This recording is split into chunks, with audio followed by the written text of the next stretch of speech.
This does not feel like compromise. I think it actually is an honest try, a longing in my heart that could be realized. Hello and welcome to a special bonus episode here at Communion and Shalom. I'm here with Linden Hope. Linden, this is your very first album that you are in the process of producing. Is that correct? Mm-hmm. Yep. And it is called Songs for the Bees. Could you share with us what that is and what inspired you? Yeah. So it's not songs for bugs, as some might imagine. It is songs for people who have the same convictions I do in regards to faith and sexuality. So I'm side B, so I believe in the traditional sexual ethic, but I'm also gay. So holding that tension, is difficult. And that's what these songs are about. It's about just pain, longing, anger, grief, hope, surrender, all these emotions, bringing them to God in just raw, here it is, God, all of my heart, even though it's some of it is, really raw.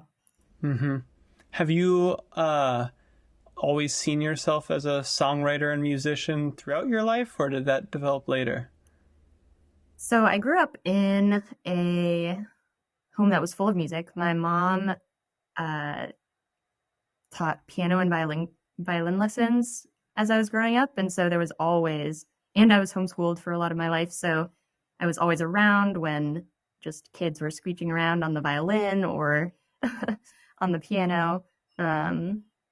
And so was just surrounded by music. My mom was on the worship team, and I remember for a while the worship team would come practice at our house, and I would come in, didn't have a guitar at that point, but I would borrow my mom's little violin and pretend it was a guitar, and just sing along.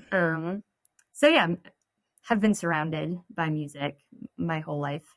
As far as songwriting, I think I wrote my first song when I was maybe 9, and I vaguely remember it being about friendship, which I feel like is very appropriate even now. So yeah, for those who are less familiar with the Side B community, friendship is such a strong theme and core value because we're in a culture that prioritizes one specific friendship above all else, romantic marital relationships.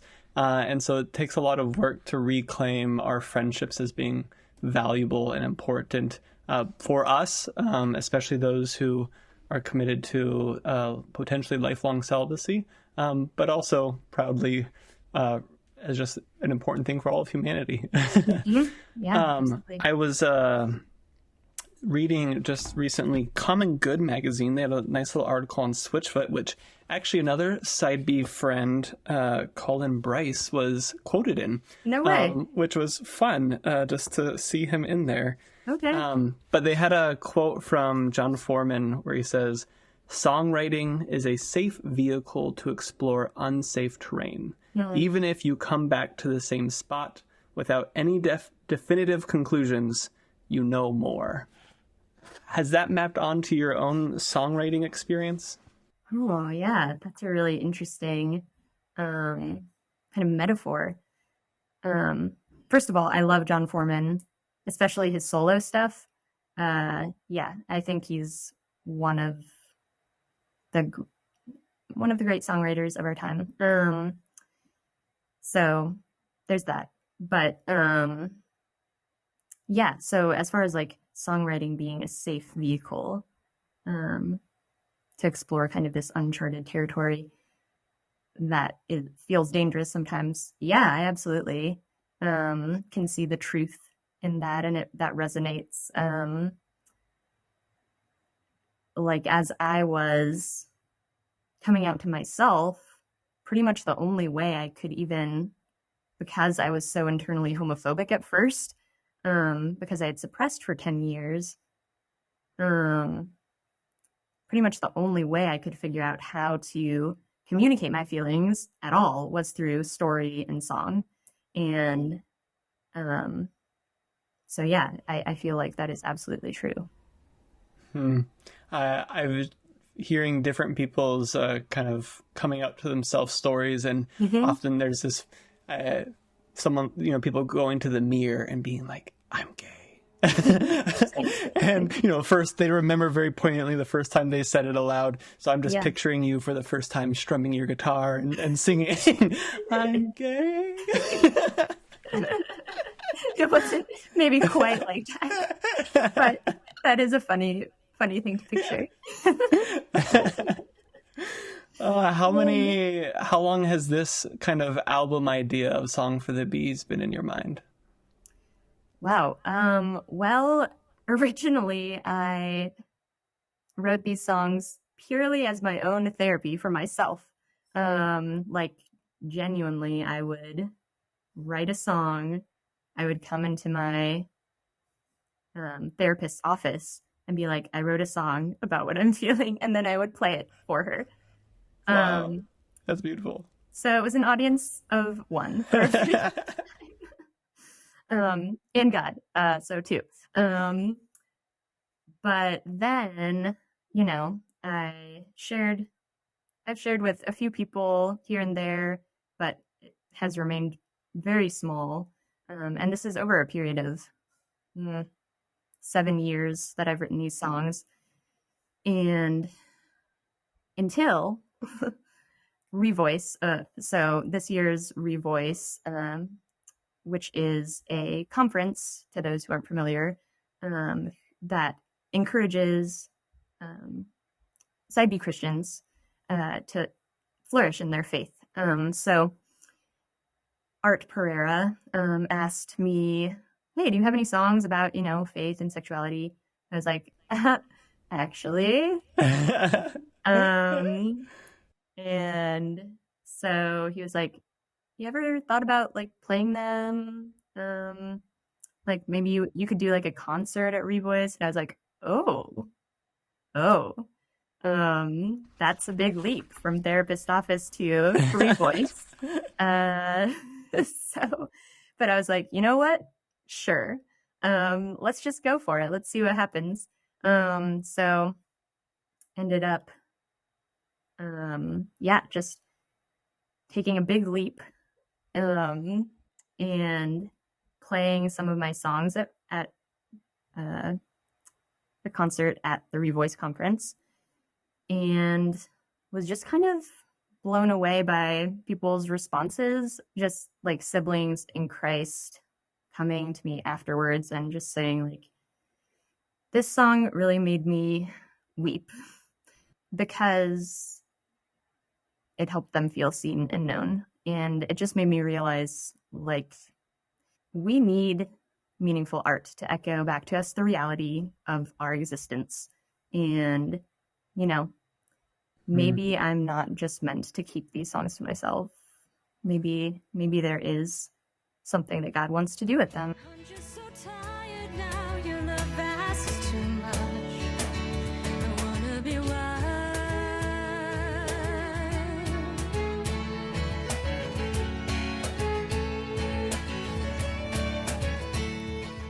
And so, first of all, I decided to throw up like a Google form, very, not professional at all. Just like, hey, if you feel like you want to maybe support an album sometime in the future, here's a Google form to fill out.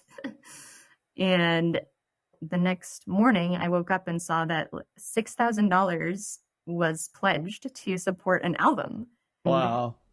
And I was like, oh, all right, I'll just keep walking forward and seeing what God does, because as long as the doors keep opening, I'm just gonna keep walking. So yeah, then I met with a few music producers, tried to like figure out who might be a good fit, who could like hold the tension with me, who would be willing to just work with my friends, because an important part of this was I want this to be kind of a communal project where I can bring in my queer Christian friends to play.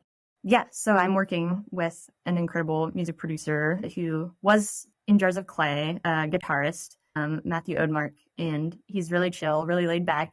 He's a great guy. Yeah, so I decided, I'm going to launch a Kickstarter because I don't have any money to do this. So that's where I'm at. Wow. Thanks for sharing that story.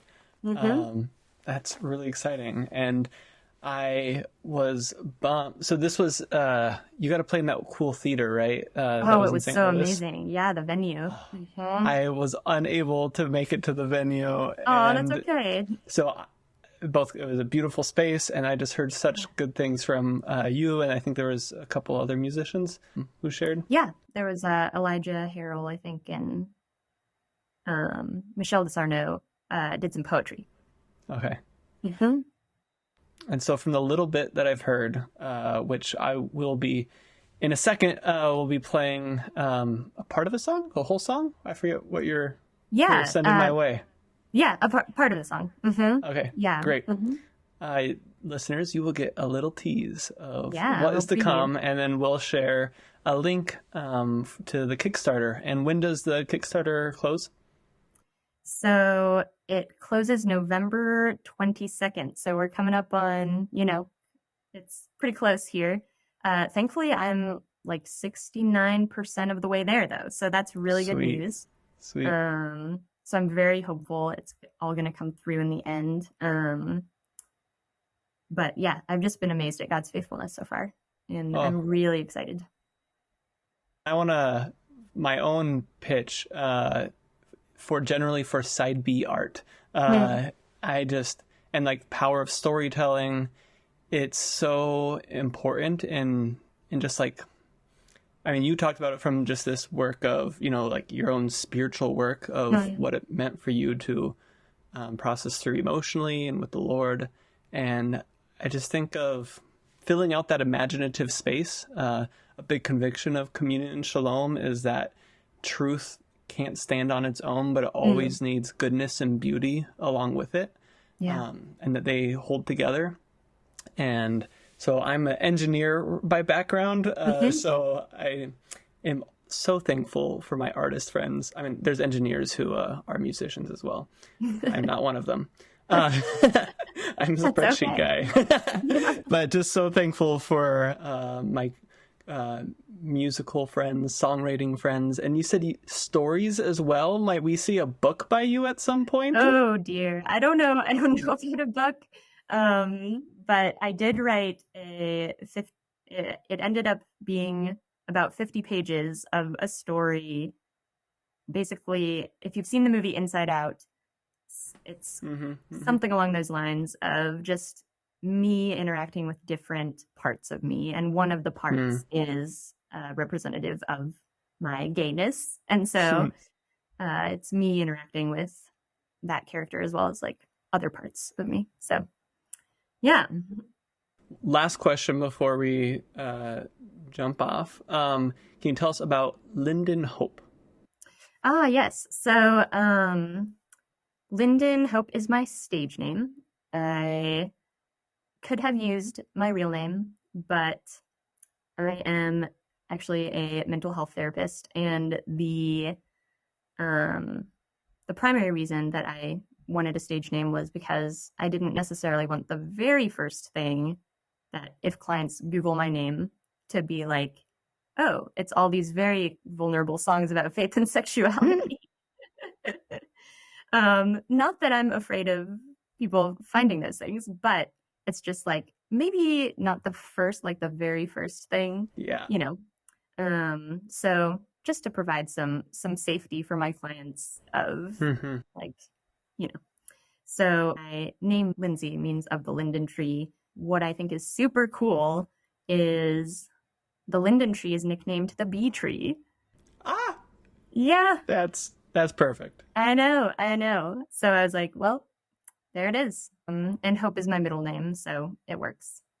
When I first came to Revoice and I saw these little bee stickers around, I was like, that's kind of weird. So random. And then over time, I've really taken to it, and it's such a like side B, being part of the B's is, it means more when people sometimes we're both in denominations where gay and such labels can be viewed with a lot of suspicion.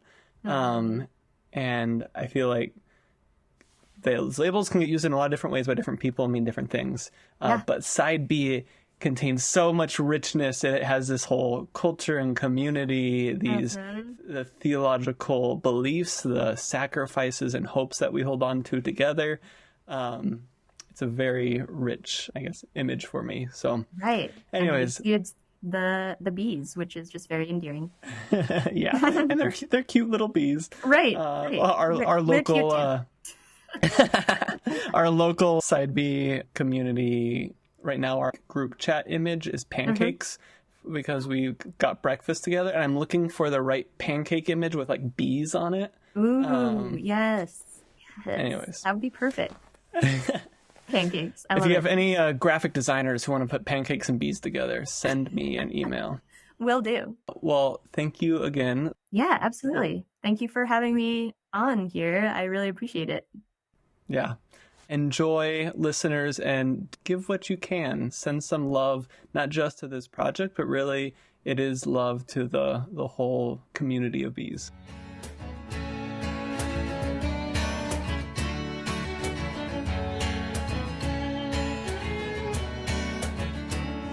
Call me Joe because I'm putting you on trial. Handing me a candle, holding back the light. Call me Jacob cause I'll wrestle you for hours till the blessing is finally in sight. Call me Eve because I'm about ready to take the fruit that's hanging from the tree. Do you really love me? Stop trying to tame the wilderness in me for your cosmic gain. There is no manna, I'm swallowing dust. I'm just so tired now, your love asks too much. I wanna be wild.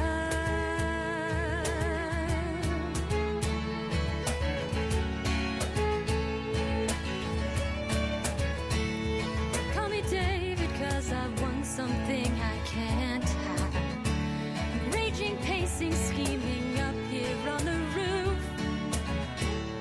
Call me Isaac cause I'm going to the altar. Got a feeling that there ain't no substitute. Call me Jonah because I would rather jump ship than go the way you're pointing me to. Do you really love me? Stop trying to tame the wilderness in me for your cosmic gain. There is no manna, I'm swallowing dust. I'm just so tired now, your love asks too much. Wanna be wild.